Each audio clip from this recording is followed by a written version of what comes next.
दरम्यान अजित पवार यांच्या अपघाताच्या संदर्भामध्ये संशयाचं मळब अद्यापही कायम असताना आता या प्रकरणाची चौकशी ही सीबीआय कडून करा अशी मागणी त्यांच्या पक्षाकडून होऊ लागली आहे। याच निमित्तानं दानवे अर्थात अंबादास दानवे काय म्हणतात तेही ऐका। ब्लॅक बॉक्स हा विमानातला असा म्हणजे ब्लॅक बॉक्सवरच सगळं विमानाचं सगळं इतिहास असतो। ब्लॅक बॉक्स का असतो की मोठा अपघात होऊ शकतो, सगळं नुकसान होऊ शकतं, पण ब्लॅक बॉक्सला कोणत्याही प्रकारचा धोका कधीच होत नाही। मला चांगला आठवतं 10-20 वर्ष झाले असेल, त्याला चांगले 30 वर्ष झाले असेल, आपला एक ब्लॅक बॉक्स समुद्रातून कित्येक वर्षांनी आपण शोधला होता आणि तो सुस्थितीत होता। म्हणजे कित्येक वर्ष समुद्राच्या पाण्यात राहिल्यावर तो सुस्थितीत होता। ब्लॅक बॉक्स सुस्थितीतच असला पाहिजे, तो बंद पडला म्हणजे संशयाला जागा आहे।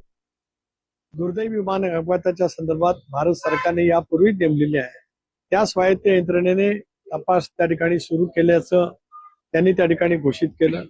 मुख्यमंत्री महोदयांनी सुद्धा सीआयडीच्या मार्फत तपास करावा असं सुद्धा त्या ठिकाणी आदेश दिलेले आहेत।